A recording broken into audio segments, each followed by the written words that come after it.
Yo, what's up? Welcome back to another episode, The Metal Slug Show. I'm your host, Hoss. Let's get into another episode.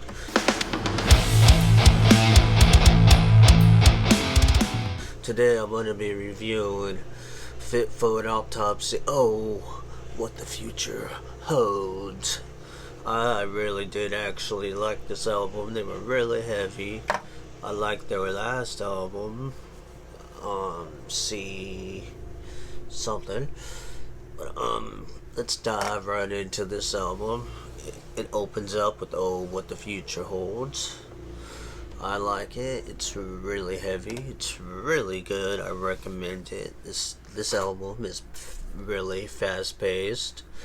I like it. You know, the younger generation, heavy metal fans, I think they were like it. You know, this band is such, so much heavy. It's just amazing. It's like, it's so much heaviness. It's like, kind of like Jet, kind of like, if you ever heard of Jarta or Meshuggah, kind of like the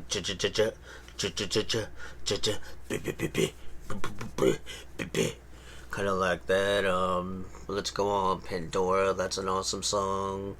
Far from Heaven, that's an awesome song. This CD is just all downright heavy, man. In Shadows, Two Towers, In Higher Level of Hate, Collateral Damage, Savages, Collateral Healing, The Man That I Was Not. Anyways, this album, damn straight, was heavy. But I did like this album. They're on Nuclear Blast. I give it a solid 5.5 because I like it because the heaviness. It's like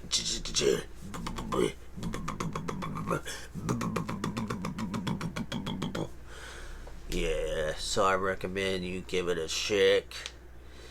This album right here, Fit for an Autopsy, or What the Future Holds. I recommend you go buy this. It's really heavy.